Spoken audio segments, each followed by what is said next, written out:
Puji Tuhan semuanya, Bapak Ibu Saudara. Saya percaya ya, kita semua bisa merasakan hadirat Tuhan beberapa waktu yang lalu saat kita mau menyembah, memuji Tuhan. Dan tanpa terasa kita ini sudah di penghujung tahun dan bulan depan kita akan jumpa lagi mengakhiri tahun 2021 bersama-sama ya. Dan saya percaya dan saya sangat mempercayai tahun depan akan menjadi tahun yang luar biasa. Tahun depan akan menjadi tahun kemenangan. Tahun depan akan menjadi tahun yang penuh dengan mujizat. Saudara, setiap kali kalau kita membaca di Alkitab, setiap kali ketika orang-orang Israel akan menduduki sesuatu, ketika orang-orang Israel akan maju berperang, ada satu habit yang saya lihat dari beberapa pasukan yang terjadi di Perjanjian Lama, yaitu yang namanya meniup sangkakala. Nah, pada hari ini apa yang saya ingin bagikan kepada saudara-saudara adalah tiuplah sangkakala sebelum kita memasuki tahun 2022. Saya beberapa waktu yang lalu sempat berbagi kepada beberapa persekutuan doa melalui Zoom bahwa tahun 2022 akan menjadi tahun di mana kita itu seperti dibawa Tuhan memasuki era masa padang gurun.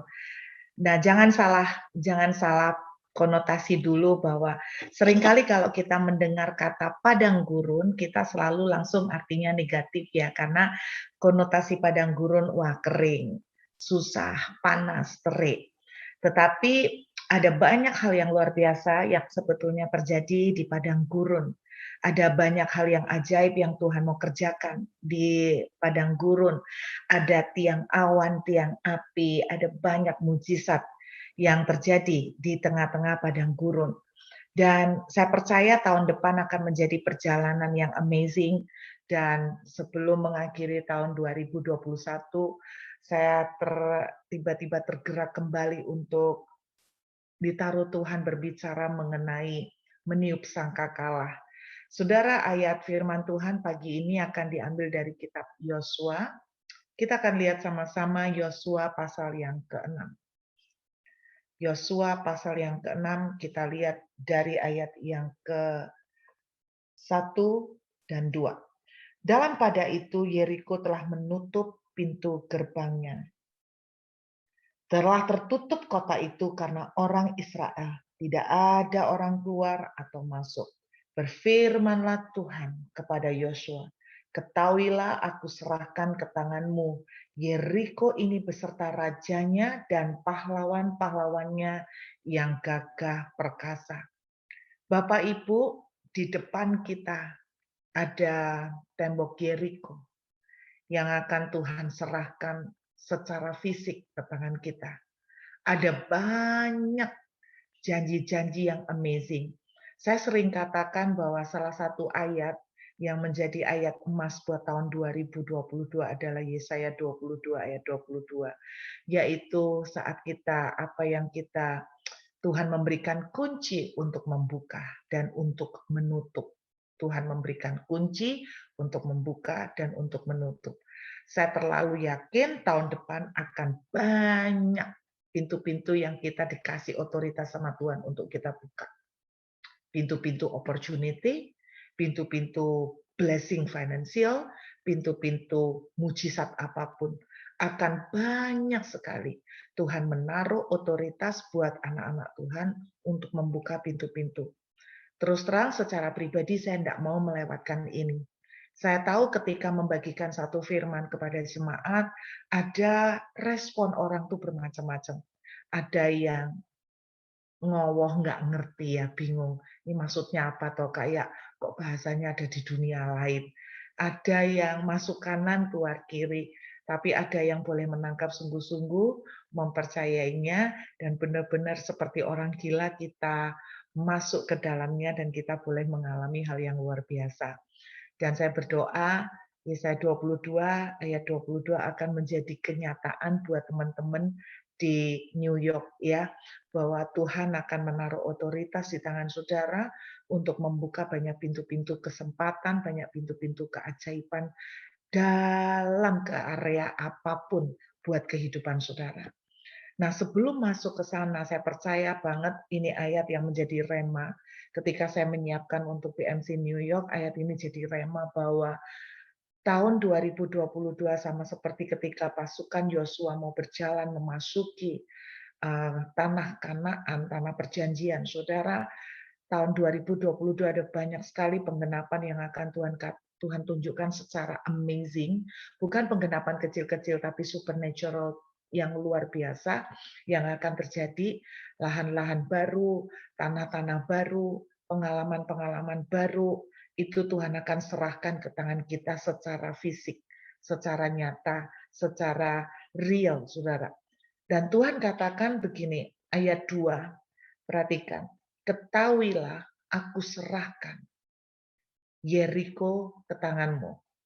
Dalam bahasa Inggrisnya, Tuhan pakai kata-kata I have, aku telah menyerahkan. Dengan kata lain, Tuhan sudah kasih Yeriko. Walaupun kelihatan tertutup, Tuhan sudah kasih Yeriko. Tuhan sudah kasih bagi banyak dari saudara yang hadir saat ini.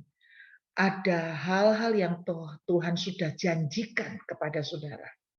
Ada yang Tuhan sudah berikan sebagai janji kepada Anda. Dengarkan Bapak Ibu, kalau Tuhan sudah berjanji, itu beda sama manusia yang janji. Kalau Tuhan sudah janji, itu sama dengan sudah dikasih. Kalau Tuhan sudah janji kasih anak, di alam roh, itu sudah dikasih. Kalau Tuhan sudah janji blessing secara finansial, di alam roh sudah dikasih. Nah, Yesaya 22 ayat 22 itu memindahkan yang sudah dikasih di alam roh, yang sudah disiapkan buat kita, itu diambil, dijadikan real di tangan kita secara fisik, di mana kita bisa pegang, kita bisa sentuh. Itulah yang akan terjadi tahun 2000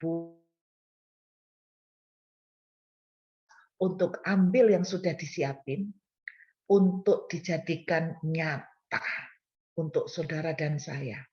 Dan kalau Tuhan sudah kasih, aku kasih Yeriko, aku sudah memberikan Yeriko kepadamu. Mungkin banyak dari saudara dengarkan pagi ini, siang ini maupun malam ini berkata begini, mana wong belum ada? Mana saya belum melihat pintu terbuka?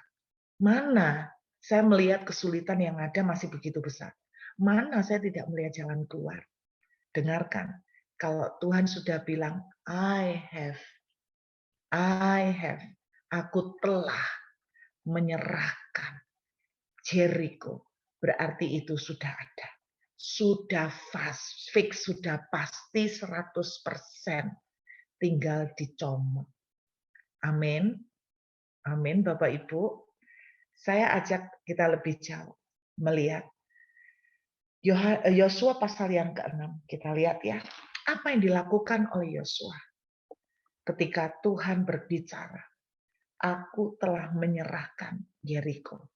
Tuhan telah memberikan janji, berarti Tuhan kasih. Amin Bapak Ibu.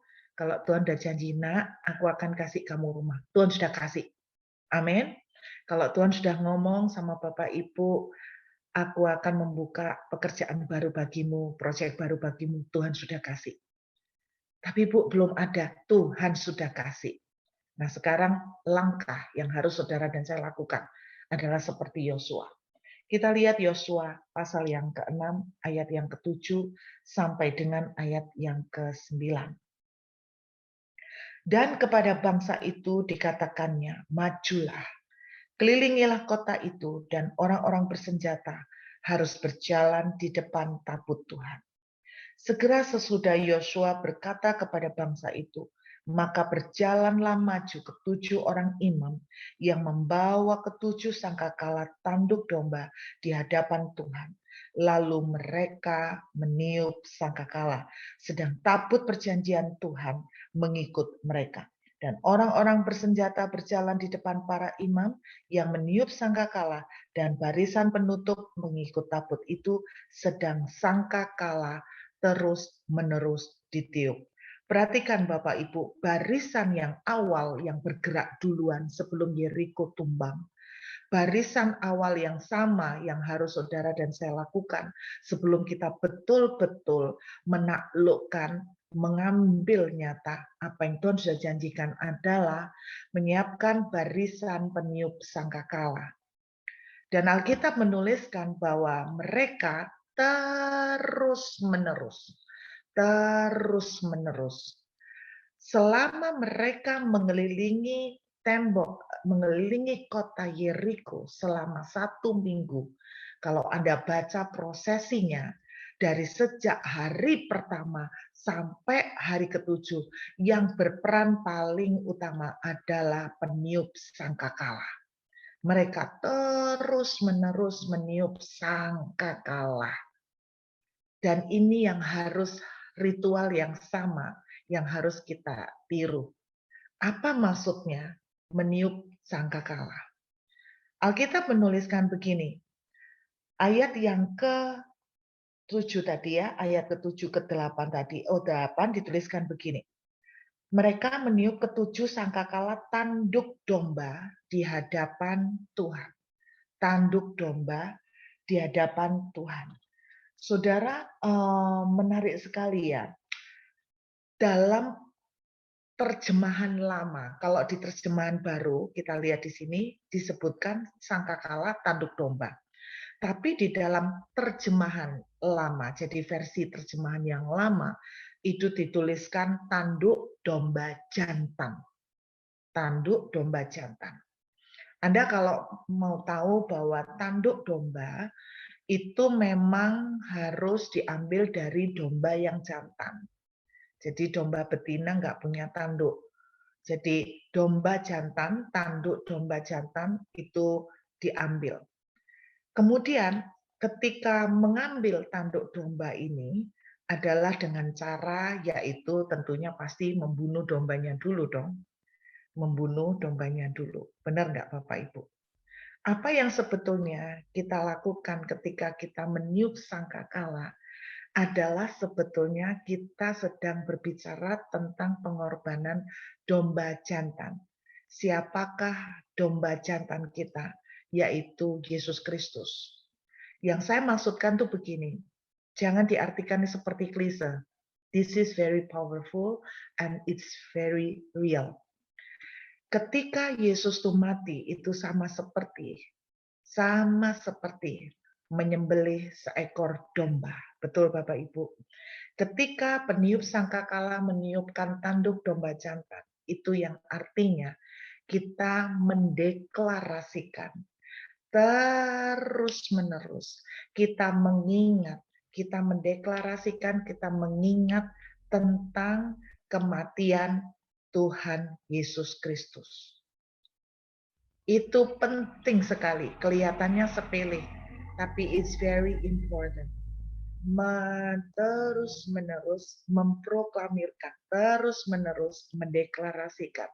Kalau tadi saya perhatikan selama saya sering berbagi firman di BMC New York, saya melihat salah satu ciri khas BMC New York adalah suka declare, suka mendeklarasikan. Nah, kalau boleh saya kasih usulan, tambahkan lagi satu deklarasi. Deklarasi apa? Deklarasi tentang apa yang Yesus telah lakukan di atas kayu salib dengan kematiannya. Kenapa? Karena it's a very powerful declaration. Saudara, saya tunjukkan. Oke ya, kita tunjukkan, kita lihat 1 Korintus pasal 1. 1 Korintus pasal 1 ayat yang ke-21.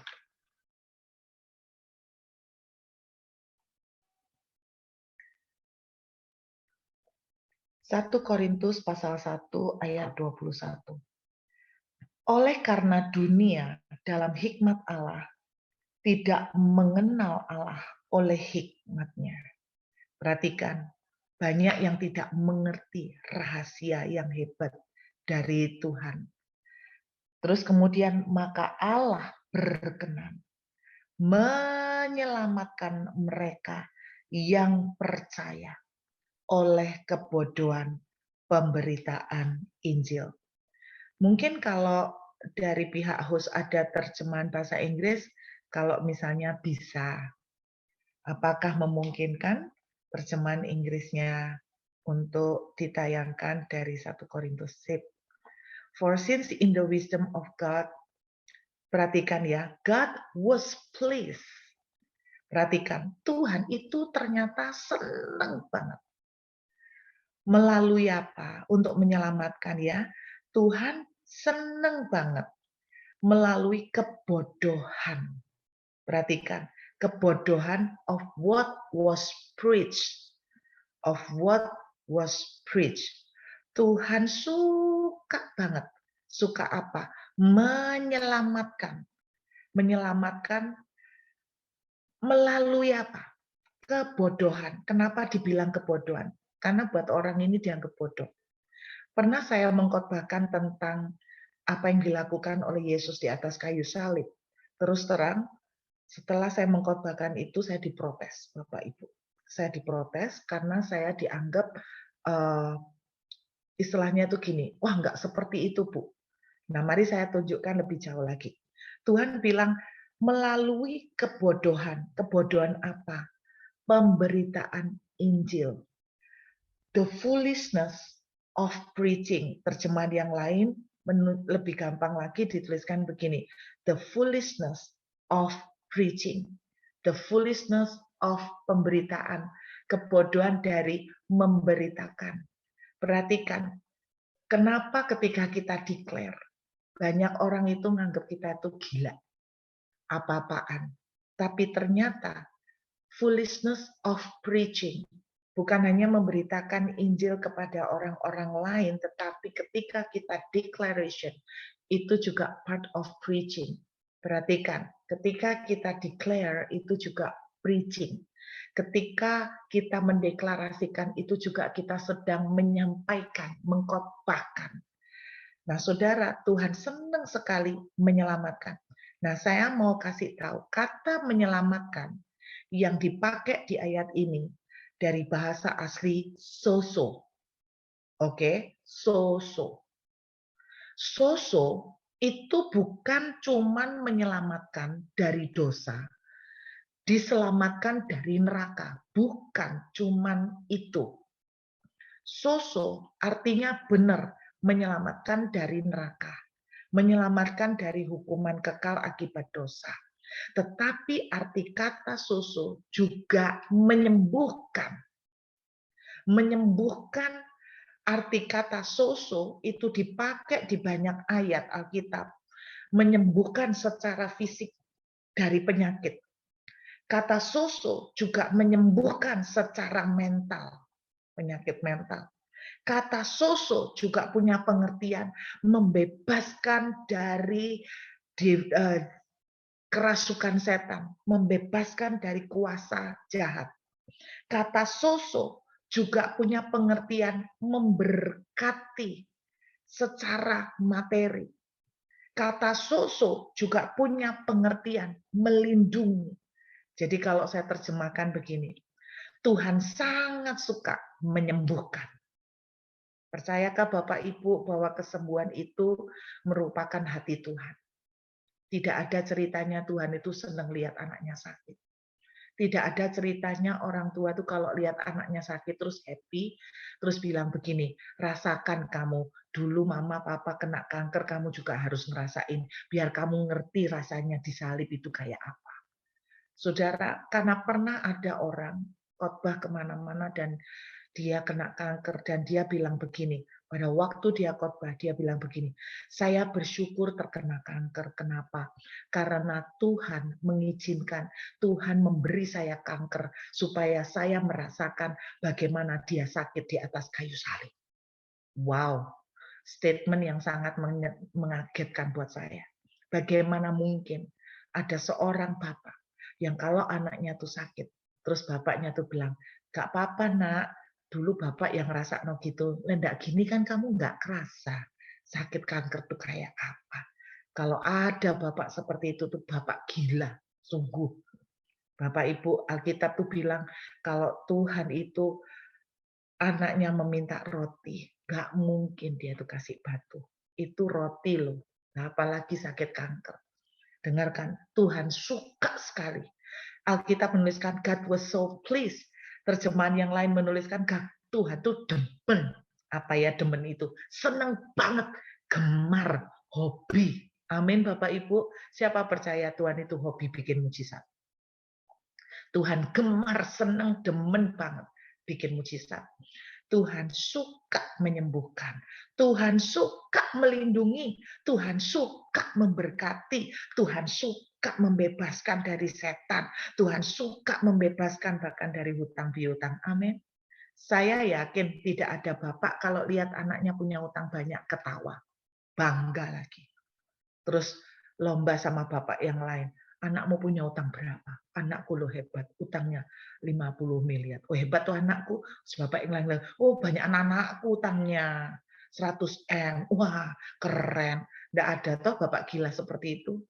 Saya terlalu percaya seorang bapak sangat suka melihat anaknya makmur. Amin. Tuhan, ada satu ayat yang menuliskan begini. Tuhan suka dengan kemakmuran anak-anaknya. Maaf Bapak Ibu, Tuhan suka dengan kemakmuran anak-anaknya. Saya bukan bicara tentang teologi kemakmuran. Karena memang Alkitab makmur ya Bapak Ibu. Gimana ya? Karena Alkitab selalu berbicara tentang kemakmuran. Bapak Ibu tahu nggak? Ayat tentang uang, tentang berkat materi di Alkitab 2 kali lebih banyak dari ayat tentang doa. Wow, keren ya. 2 kali lebih banyak daripada ayat tentang doa loh, tak kasih tahu. Terus ada anak rohani saya lucu nyeletuk. Berarti uang lebih penting dari doa ya, C? Ngawur kamu. Bukan gitu maksudnya. Ayat tentang uang lebih banyak 2 kali daripada tentang doa itu artinya Tuhan ngerti benar kalau anak-anaknya itu butuh duit. Makanya Tuhan berbicara banyak mengenai kemakmuran. Amin, saudara. Nah, Tuhan suka banget anaknya makmur. Dan Alkitab menuliskan begini, Tuhan suka untuk memakmurkan anaknya. Tuhan suka untuk menyelamatkan anaknya. Tuhan suka untuk menyembuhkan anaknya melalui preaching, melalui pemberitaan, melalui speak it out loud. Bicarakan dengan lantang, dengan sepakat, dengan keras. Saya tunjukkan lagi Bapak Ibu, Efesus. Ini salah satu ayat yang saya sangat suka banget. Efesus pasal 1.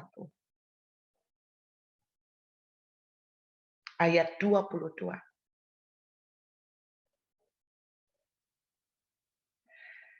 Dan segala sesuatu telah diletakkan di bawah kaki Kristus.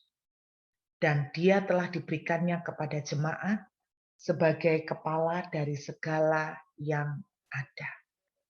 Segala sesuatu. Saya singkat. Paulus tuh bilang gini, Anda bisa baca nanti di rumah. Aku tuh berdoa supaya kamu itu ngerti. Paulus tuh bilang gitu.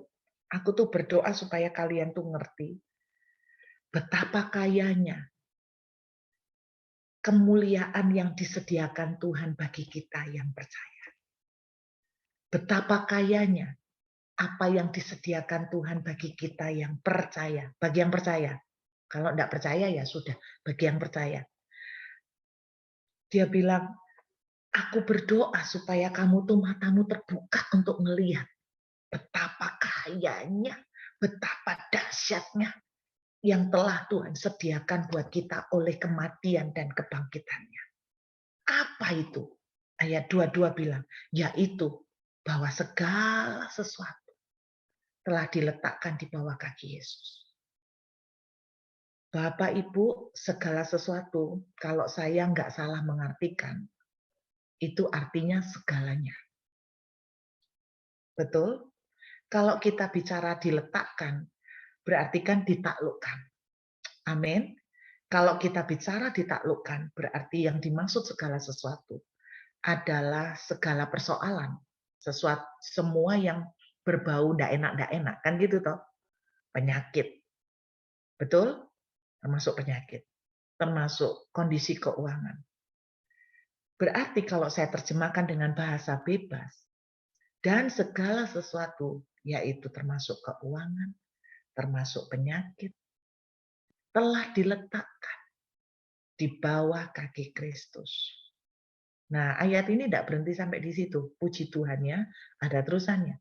Dan Kristus diberikan kepada jemaat. Berarti kalau Kristus diberikan kepada jemaat, berarti kemenangan yang tadi sudah ada pada Kristus diberikan kepada jemaat. Amin. Berarti kita udah punya fasilitas yang luar biasa. Amin, saudara.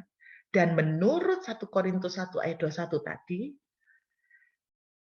kesembuhan, kemenangan, berkat, Tuhan suka melakukannya. Itu akan kita terima melalui apa?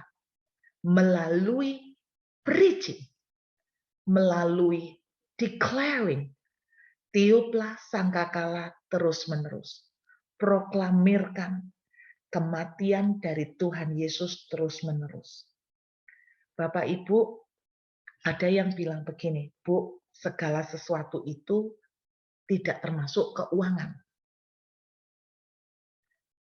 Saya dalam hati cuma mikir, kalau tidak termasuk keuangan, berarti jangan ditulis segala sesuatu dong. Atau paling tidak ditulis gini, segala sesuatu kecuali keuangan. Kan gitu. Betul nggak?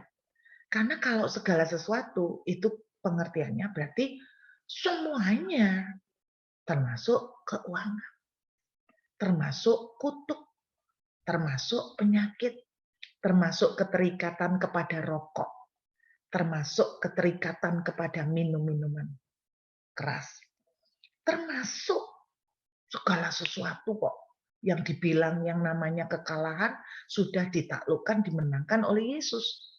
Amin, Bapak Ibu. Nah, Tuhan bilang melalui kebodohan ngomong. Dianggap bodoh kan? Saya kasih tahu juga begini. Anda tahu Bapak Ibu, cara orang Israel kalau mempersembahkan korban domba.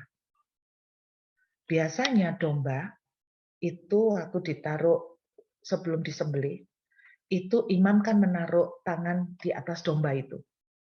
Itu tanda apa? Dosanya itu ditransferkan ke domba. Betul ya? Dosanya ditransferkan ke domba. Itu di Perjanjian Lama. Lalu kemudian domba itu cara bunuhnya langsung disembelihnya tuh nggak pelan-pelan, langsung di gini, langsung di. Benar Bapak Ibu. Jadi imam waktu bunuh itu nggak sama dengan bunuh ayam. Bunuh ayam kan masih kekak-kekak gini ya. Kalau bunuh domba enggak. Bunuh domba mereka akan langsung tebas. Kenapa? Supaya racunnya tidak nyebar ke seluruh bagian badan domba. Karena kan nanti mau dimakan. Jadi cara orang pada Perjanjian Lama mereka bunuh domba itu langsung Jadi supaya racun-racun, kolesterol. Nah mungkin itu sebabnya orang zaman Perjanjian Lama gak ada kolesterol kali ya Pak ya. Gak ada kolesterol. Nah sekarang kan banyak kolesterol karena cara bunuhnya beda.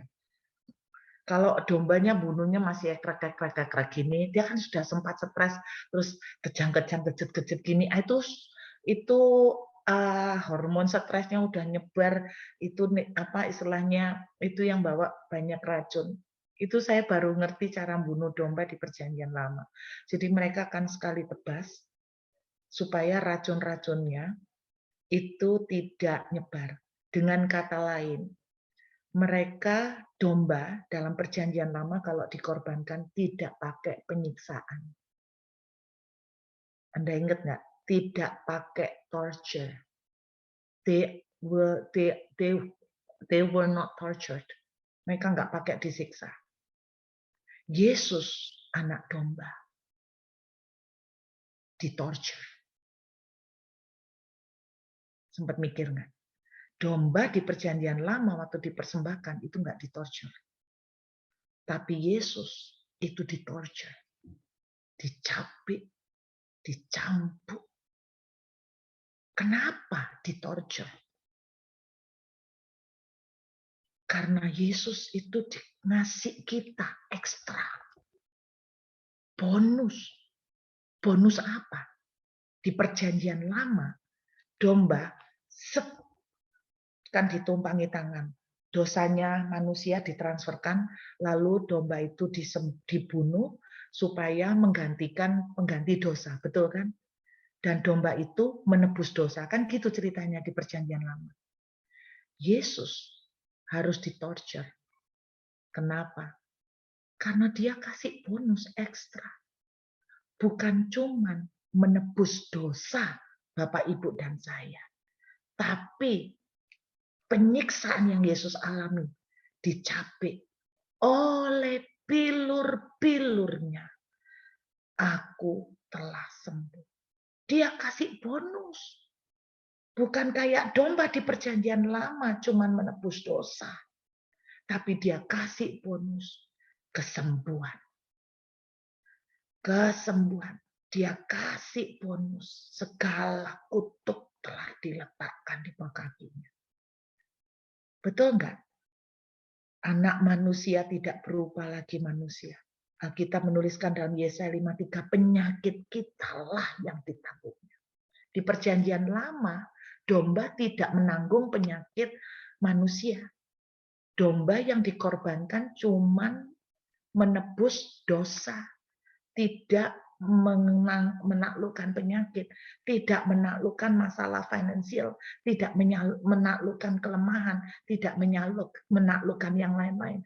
Tapi kematian Yesus all in, menaklukkan penyakit, menaklukkan kelemahan, menaklukkan kutuk, menaklukkan kemiskinan, menaklukkan problem-problem keuangan. Amin. Itu sebabnya saya katakan kematian Yesus itu powerful banget. Nah, lalu kitab Yosua mengajarin kita, tiuplah sangkakala. Proklaim kematian Yesus. Deklarasikan, oleh darah Yesus aku sudah sembuh. Oleh tubuh dan darah Yesus, segala berkat telah datang kepada keluargaku. Keluargaku adalah keluarga yang diberkati. Keluargaku adalah keluarga yang penuh dengan favor Tuhan. Berkat kesembuhan, berkat kesehatan, berkat keuangan. Semua terjadi dalam keluargaku. Amin Bapak Ibu. Deklarasikan. Satu tips simple pagi hari ini. Yang saya berdoa Bapak Ibu dan saya lakukan terus menerus. Makin menyongsong tahun 2022. Mereka lakukan terus-menerus. Dan ketika pada hari ke-7, Alkitab menuliskan bahwa mereka meniup sangkakala itu panjang. Makin panjang kita akan makin mendekati tembok Yeriko roboh. Makin lama dan panjang kita mendeklarasikan kematian Yesus, makin mendekati penaklukan tembok Yeriko. Banyak-banyaklah isi lidah kita, mulut kita, dengan mendeklarasikan kematian tubuh dan darah Yesus, kematian Tuhan Yesus. Saya mau akhiri dengan sebuah cerita. Ini kisah nyata, Bapak Ibu bisa cek di Google.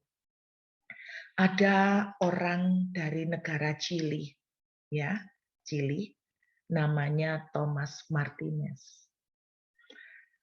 Ini kisah nyata sampai hari ini, Bapak Ibu. Nah, Thomas Martinez ini married, kemudian dia itu pernah bikin kesalahan, bikin cek palsu. Jadi buka cek palsu. Dan kemudian gara-gara buka cek palsu ini, intinya dia itu akhirnya lari karena takut. Kemudian lari dari negara Chili, dia lari ke Bolivia.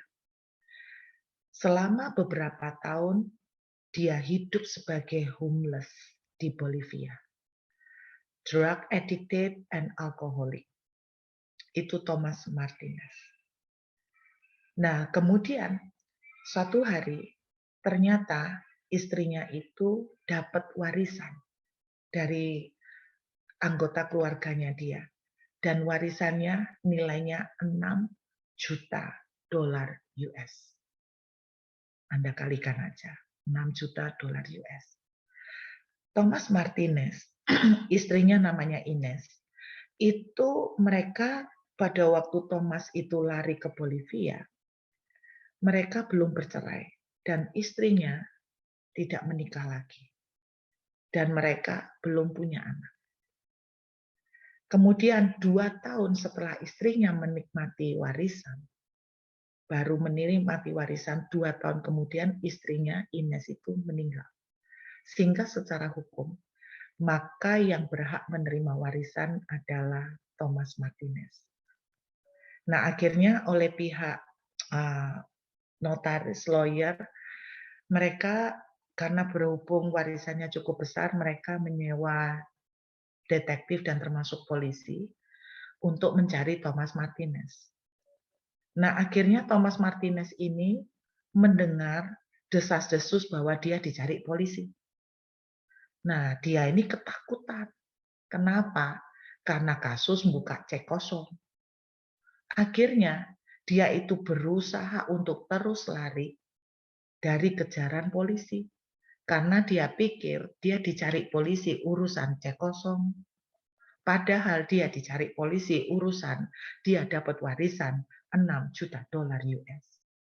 Sampai hari ini tidak ditemukan di mana keberadaan Thomas Martinez. Karena dia lari. Saudara, waktu membaca cerita ini, mungkin juga Thomas Martinez itu lari walaupun dia dengar desas-desus dia mau dapat warisan. Mungkin dia berpikir jangan-jangan itu skenario untuk menjebak dia. Karena dia lari terus. Akhirnya dia tambah lari. Bapak Ibu, ini yang saya ceritakan kekonyolan. Tapi sekaligus rugi besar. Betul enggak Bapak Ibu? Banyak dari saudara dan saya seperti Thomas Martinez. Kematian Yesus memberikan kita Alkitab menuliskan kita itu pewaris. Dan kematian Yesus mewariskan kita harta yang sedemikian besarnya.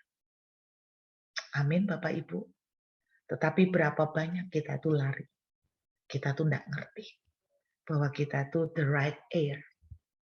Pewaris yang sah. Kematian Yesus telah memberikan warisan yang besar. Jangan sampai saudara dan saya menerima warisan besar seperti Thomas Martinez. But we are so ignorant. We are so ignorant. Kita begitu kurang berhikmat. Bahasa sederhananya kita bodoh.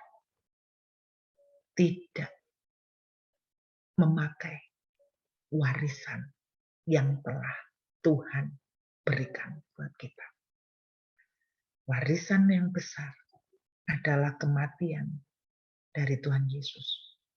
Makanya Paulus bilang dalam Efesus 1 tadi, aku tuh berdoa supaya matamu terbuka. Kamu ngerti warisan yang dia sediakan, yaitu segala sesuatu diletakkan di bawah kaki Tuhan. Saudara, ketika salah satu contoh, ketika saya ada di Australia dan saya iseng-iseng mulai cari kerja karena nganggur, teman-teman di sini semua pada bilang kalau di Australia itu cari kerja itu sangat susah kalau pertama kali. Dan bukan cuman pertama kali, kalau orang istilahnya internasional, kalau cari kerja itu agak susah. Kecuali kita tuh kerja di kenalan-kenalan yang punya resto, kenalan kita punya toko. Tapi kalau kita ngelamar secara resmi, itu agak sulit. Bukan tidak bisa, tapi agak sulit. Bahkan beberapa bilang termasuk sukar kalau tidak punya kenalan KKN. Tapi waktu saya mendengar ini, saya berkata begini. Mungkin ada Bapak Ibu, saya nggak tahu sebut juga ya, tapi saya ngomong begini. Tuhan, segala sesuatu itu telah diletakkan di bawah kakimu, termasuk opportunity to get a job. Because I am your child, I'm your daughter, aku anakmu. Mungkin buat orang internasional memang sulit. But the difference is I'm your child, aku anakmu. Istilahnya, aku punya KKN yang jauh lebih kuat daripada orang yang bikin resto. Aku punya KKN yang lebih kuat daripada orang Indonesia yang punya toko di sini. KKN-ku adalah Tuhan di atas segala Tuhan, penguasa segala yang di bumi, penguasa segala restoran, penguasa segala toko, penguasa segala opportunity, penguasa segala kesempatan. Amin. Itu yang selalu saya katakan. Bapak Ibu, saya selalu ngomong sama jemaat, engkau selalu bilang begini, sekarang ini susah cari kerja, kondisi COVID, susah cari kerja. Is that what you believe? Apa itu yang kamu mau percaya? Bapak Ibu, percaya nggak kalau kita tuh punya KKN yang lebih powerful? Amin. Kita punya KKN yang lebih keren banget. Dan saya mau ngomong sama jemaat yang sering berkata, sekarang ini cari kerja susah, Bu, cari kerja susah. Oh, kalau situ mau percaya susah ya silakan. Hidup sudah susah, jangan mempercayai yang lebih susah lah. Jangan nambah-nambah lah. Hidup itu sudah susah, mari kita percaya yang mudah-mudah aja. Dan saya katakan begini, buat kamu mungkin susah, but not for me. Karena I'm a child of God. Aku anaknya Tuhan. Segala sesuatu telah diletakkan di bawah kaki Yesus. Buat saya, itu termasuk opportunity. Tuhan bilang, God was pleased. Tuhan begitu senang. So-so. Kata so-so juga punya pengertian protection. Protection itu dari apa? Anda pikir protection cuma dari kecelakaan. Protection cuma dari bencana. Protection from what? From being unemployed. Protection dari menjadi homeless, protection dari menjadi pengangguran. Saudara, ketika saya terdampar di sini awal-awal tahun lalu, saudara sudah dengar cerita saya, bagaimana saya sempat dikeluarkan dari rumah yang saya dipinjamin. I don't know where to go. Tapi saya tuh bilang begini, Tuhan, aku itu anakmu, engkau tidak akan biarkan aku becoming homeless, stranded, nowhere, a stranger. Saya bilang, Tuhan, aku tuh anakmu. Tuhan bisa kirimkan orang dengan mujizat, dengan ajaib. Dan dia bilang, aku disuruh Tuhan untuk meminjamkan rumah saya kepada Bu Ruth. Sudah setahun ini, saya menempatin rumah ini. Dan ketika saya masuk di rumah ini, rumah baru Grace. Dan yang amazing, enggak pakai bayar bill. All bill, no need to pay. Loh, Bapak Ibu serius? Nah, terus orang kan ngomong gini, kok enak ya Bu Ruth itu doa minta duit dikirimi duit. Doa apa? Aku minta kok nggak dikirim-kirimin. Lah situ percayanya hidup susah. Lah situ percaya kalau cari kerja susah. Nah saya enggak Saya selalu bilang, aku ini loh anakmu. Aku ini loh anakmu, Pak. Anakmu. Papa lo enggak mungkin tegang lihat anak gelandangan. Enggak mungkin. What do you believe? Apa yang Anda percaya? Saya percaya dia papa saya yang cinta sama saya. Saya percaya dia cinta banget sama saya. Apakah Anda percaya? Saya percaya begini. Father, you have taken me this far, not to leave me. Kalau Tuhan sudah bawa saudara sejauh ini, gak mungkin dibiarkan di tengah-tengah. Kalau Tuhan sudah bawa Anda di sebuah pekerjaan, sampai memberkati Anda luar biasa. Just because there is a problem now, it doesn't mean that He leave you. It doesn't mean that He break His promise. Mari kita katakan dengan percaya, you have taken me this far, not to leave me. You have promised me, and you will keep your promise. Amin. Amin Bapak Ibu. Tuhan akan menepati janji. Aku anakmu. Engkau sudah tidak menyayangkan nyawamu. Apakah lainnya akan kau tahan ya Tuhan? Tidak. Declare. Deklarasikan apa yang dikerjakan Tuhan di atas kayu salib. Deklarasikan Efesus 1 ayat 22. Segala sesuatu telah diletakkan di bawah kaki Kristus. So, healing, deliverance, blessing, protection, and salvation all in has been given to you. Amin.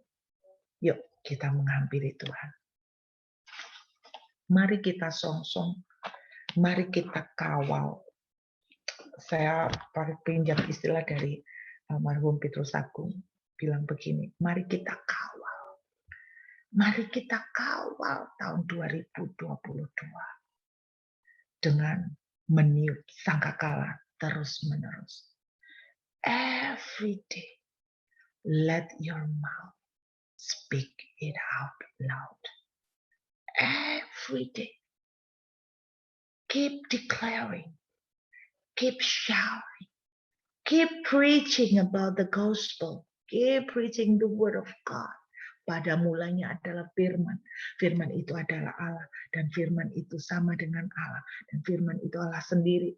Segala sesuatu dijadikan oleh the word. Firman.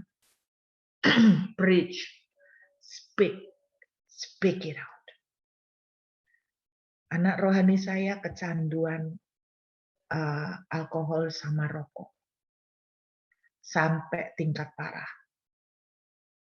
Dan merokoknya itu berapa batang itu dalam satu hari itu banyak banget. Berapa pack. Dia sampai beli alat dari Amerika untuk ditaruh di sini katanya bisa membuat keinginan untuk merokok berkurang. Tapi dia bilang enggak ngaruh. Saudara ketika dia tahu firman. Firman bilang begini. Aku adalah ciptaan baru. Yang lama telah berlalu. Yang baru sudah datang. Saudara, Anda baca ayat itu. Makanya saya bilang ada reaksi orang baca ayat itu masuk kanan keluar kiri. What about you? Itu ayat powerful. Aku adalah ciptaan baru. Yang lama sudah berlalu. Yang baru sudah datang. Ketika dia merokok. Ini yang dia lakukan. Orang mungkin bilang gila. Orang bilang bodoh. How can you stop smoking just by saying that? But it happened. Dia merokok. Lalu dia bilang ini. Aku adalah ciptaan baru. Yang lama sudah berlalu. Yang baru sudah datang. Merokok lagi. Aku adalah ciptaan baru. Yang lama sudah berlalu. Yang baru sudah datang. He keeps proclaiming. Satu kali setelah 2 minggu dia proklamasikan seperti ini. Aku adalah ciptaan baru. Yang lama sudah berlalu. Yang baru sudah datang. Tiba-tiba dia merasakan pahit yang dahsyat di mulutnya. Dia muntahkan itu batang rokok. Terus dia setelah muntahkan, kok sayang ya, itu mahal ya, dipungut lagi. Di sebelah kiri. Aku adalah ciptaan baru. Yang lama sudah berlalu. Kayak gitu loh Bapak Ibu. Terus dibuang. Terus tiba-tiba pahit lagi menyerang. Dibuang lagi. Setelah itu dia total berhenti dari merokok. Sama juga ketika dia kecanduan alkohol. Hal yang sama dia lakukan. Kelihatan simpel ya. Orang akan bilang, bodoh banget. Mana bisa nyembuhkan berhenti merokok. Cuman gara-gara ngomong komat kami. Loh, Yosua 1 bilang apa? Jangan lupa memperkatakan kitab Taurat. Ini kapan Bapak Ibu? Siang, malam.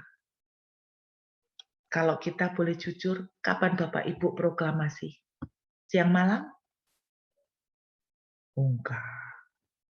1 minggu sekali, Bu, pas ibadah itu kan ditayangkan, kita baru deklarasi. Atau pas ada Zoom tambahan kayak gini, Bu, baru deklarasi. That's why. That's why. Terus Anda bilang begini, kok enak ya Bu Ruth ya? Butuh duit dikirimi Tuhan duit. Butuh rumah dikirimi Tuhan rumah. Bapak Ibu enggak tahu. I declare every single day. Makanya kalau Anda declare every day, saya percaya Anda tidak akan punya waktu untuk gosip. Kenapa? Karena Anda sudah capek untuk deklarasi. Jadi mulutnya udah dipakai untuk deklarasi, males gosip. Trust me. Trust me. Saya sampai males untuk gosip karena apa? Udah capek banyak komat kamit Bapak Ibu. Declare it. Mari kita song-song tahun 2022 deklarasi. Yuk kita berdoa Bapak Ibu. Thank you Jesus, thank you. Saya cuma ingin menyampaikan untuk satu orang, karena sejak awal Tuhan kuat sekali bicara untuk Pak Yupi.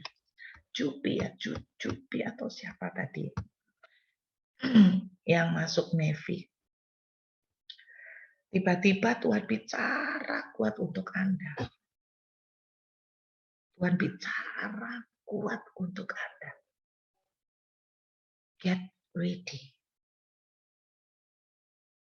Aku akan membawa kamu seperti Joshua. I don't know what it means, tapi Tuhan bilang, get ready. What I have prepared for you much more than what you can dream about. Lebih dari yang kamu bisa mimpikan. Itu kata Tuhan. Saya nggak tahu apa yang Tuhan akan siapkan buat Anda, Bapak. Tapi saya melihat the near future yang ada di depan Anda jauh melebihi dari apa yang Anda sudah settingkan. Karena Tuhan bilang Anda sudah settingkan, nanti setelah ini aku begini, setelah ini aku begini, setelah ini aku begini.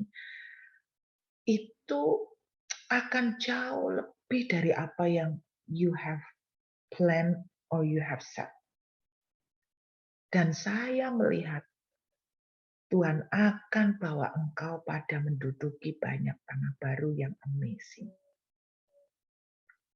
Siapkan hati, siapkan roh, siapkan hatimu makin melekat dalam keintiman dengan Tuhan. Makin mengasihi Tuhan. Makin dekat dengan Tuhan. Because with the more responsibilities that God is going to give you, you need strength more from Him. Dan Dia sumber kekuatan daripada kehidupan. Dia sumber kekuatan untuk engkau.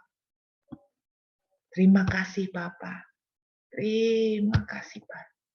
Buat pagi hari ini, buat siang hari ini, buat malam hari ini.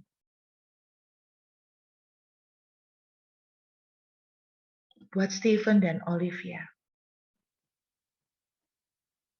Saya melihat Tuhan kasih sesuatu di tangan kalian.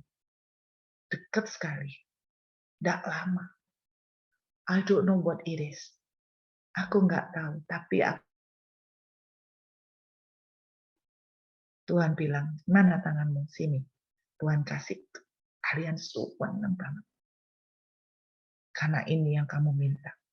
I don't know what it is. Karena Tuhan istilahnya sembunyikan itu. It is a surprise, secret for you and God. Jadi itu rahasia antara kamu dengan Tuhan. Aku nggak tahu apa yang Tuhan siapkan.